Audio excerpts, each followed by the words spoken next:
hapon sa tanan. Ang ako ajod, ang ako nabati sa wala pa nagdagan pa ang pila ka adlaw nga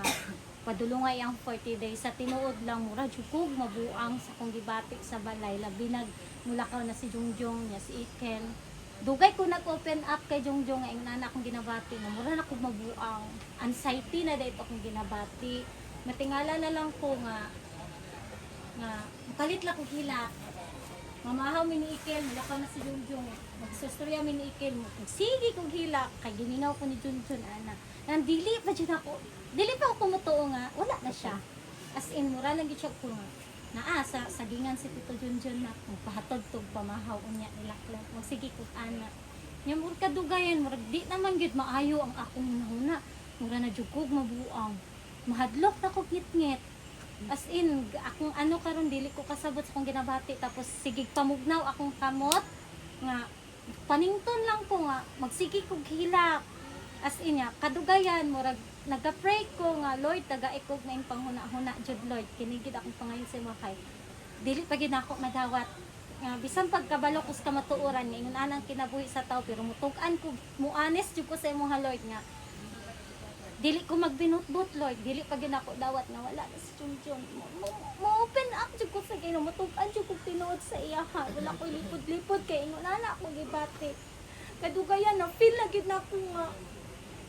wala na jud ko padulong na ko mabuang mo to nag-open up ko kay Jungjong anak ko pa lain akong gibati unsa ni siya anxiety na mang mo to magsige kog chat sa uli na mo kay habit na magngit-ngit mo anak ko kalito burn out grabe na akong shabaw nga ako nang sa balay kay wala pa nagsiga ang solar niya as in ngit-ngit ni kalit di siya burn out mura jud ko maano kung kinabuhi niya night time nga magkasakit akong dugahan puro what if ang akong ginabati what if puro jud ana day daw ang anxiety nga kuna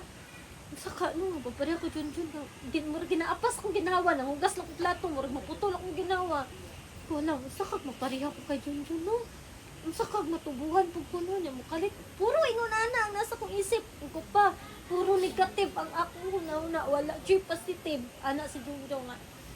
paningkamot nga puro positive ibutang sa imunaw na ampo sa Ginoo so tuman ko sige kog ampo nga Lord taga-edyo ko may panghuna-huna og tabangi ko Ginoo nga hinay-hinay madawat na ko si Junjun nga wala na gid siya pero antud karon na agi hapon mabati gyud man ako nga buhi lang gyapon siya expect lang ko nga nasa sagingan si Junjun nang limpyo ana akong ginabati antud karon ana nga magpabilin pero ang gibuhat sa Ginoo sa akong kinabuhi bisan inani ang akong nabati kanto nga ng 40 days siya dili pa gyud mawala sa Ginoo at lawaga ginabati lang gyapon ako pero kapaningkamot ko nga dili ko madaog sa nang hunahuna na ko ba nga puro negative puro what if ko na baka breast cancer na ko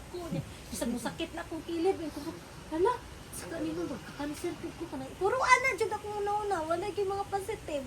mo to ginatabangan ko ni Jungjong nga ang gibuhat nga maay sa kinabuhi sa nga maka-overcome ko sa akong bation sprayer lang jud number 1 gid sprayer mo na ulian ko basta mo dangop ko sa mga pag-ampo ug kana akong ginapangit sa Ginoo maayong panghuna-huna ug padayon ko niya nga i-comfort ug padayon ko niya nga tabangan nga madawat na ako si Junjun hinay-hinay kana lang